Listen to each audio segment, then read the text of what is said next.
আসলে আমাদের মাদ্রাসার এই ঘরে অনেক ক্ষয়ক্ষতি হয়েছে, আমরা স্থানীয়ভাবে এটা জানতে পারলাম এবং এরপরে মাদ্রাসায় এসে দেখতে পেলাম যে অনেক ক্ষয়ক্ষতি হয়েছে, বিপুল পরিমাণ অর্থে ক্ষয়ক্ষতি হয়েছে আমাদের মাদ্রাসায়। এখন আমাদের এমন অবস্থা হয়েছে যে আমরা পাঠদানই করতে পারছি না মাদ্রাসায়। আমাদের শিক্ষার্থীরা এসে ঘুরে ঘুরে যাচ্ছে, আমাদের ব্রেঞ্চ, তারপরে চেয়ার টেবিলগুলো বসার উপযোগী নাই, আবার ঘরে কোনো চালা নাই, চালা ঠিকভাবে নাই, বই খাতাগুলো সব ভিজে গেছে, কাগজপাতি সব ভিজে গেছে। আমরা স্থানীয় সরকারের কাছে আবেদন করছি যাতে আমাদের এই ক্ষয়ক্ষতিগুলো পুষে আমাদের শিক্ষার্থীরা মানে পাঠে যেন নিয়মিত আসতে পারে, আমরা যেন পাঠদান করতে পারি, সে ব্যবস্থা যেন আমরা দ্রুত। উদ্যোগ গেল রাত 9 ঘটিকার সময় বিরাট এক সাইক্লোনে আমার মাদ্রাসার 100 হাত ঘর সব তছনছ হয়ে যায় এবং অনেক আসবাবপত্র ক্ষতিগ্রস্ত হয়ে যায় এবং কম্পিউটার ডিভাইসের অনেক ক্ষতিগ্রস্ত হয়ে যায়। পাশাপাশি দেওয়ালের অনেক ক্ষয়ক্ষতি হয়ে গেছে, চেয়ার বেঞ্চি আমাদের নষ্ট হয়ে গেছে, আমরা পাঠদান করতে আবার কষ্ট হবে। পাশাপাশি এত ক্ষতিগ্রস্তের মধ্যে শিক্ষার্থীদের কিভাবে আমরা পাঠদান করব, ঊর্ধ্বতন কর্তৃপক্ষের প্রাণ সাহায্য চেয়ে বিনীতভাবে আবেদন করছি।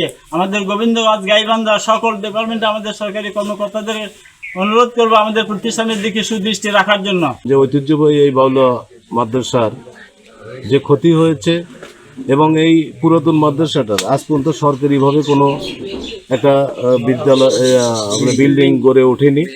আমি প্রশাসনের কাছে এবং উপজেলা নির্বাহী কর্মকর্তার কাছে আমি বিনীত অনুরোধ জানাবো যে দ্রুত গতিতে শিক্ষার পরিবেশ ফিরিয়ে আনার জন্য, এখানে আপৎকালীন ব্যবস্থা নেওয়ার জন্য এবং পাশাপাশি যাতে এই বালুয়া মাদ্রাসাটাতে একটি বিল্ডিং হয় সে দাবি রাখছি।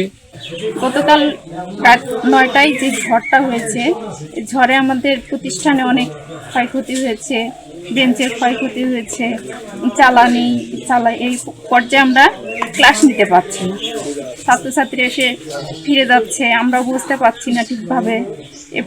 আমাদের ঘূর্ণিঝড়ে মাদ্রাসার ব্যাপক ক্ষতি হয়েছে, টিন, চালা, তারপরে আপনার সেলিং, ইলেকট্রিক সামগ্রী, অফিস সরঞ্জামাদি সহ চেয়ার বেঞ্চ সার্বিক ক্ষতি হয়েছে এবং টিন শেডগুলো মাঠে চলে গেছে, উড়ে নিয়ে গেছে। আমরা সরকার বাহাদুরের কাছে 10 লক্ষ টাকার ঊর্ধ্বে আমাদের ব্যয় হবে, এই কাজে ক্ষতি হবে। আমরা বিনীত আবেদন করছি ইউনো মহোদয় সহ আমাদের উদ্দেশ্য কর্তৃপক্ষ যারা রয়েছেন তাদের কাছে আমরা সার্বিক সাহায্য হাত বাড়াচ্ছি। ইনশাআল্লাহ আপনারা সহযোগিতা করবেন, এই ধর্মীয় প্রতিষ্ঠানটা যেন আবার সচল হয়, অতি দ্রুত গতিতে যেন আমরা পাঠদান করতে পারি ছাত্রছাত্রীদেরকে।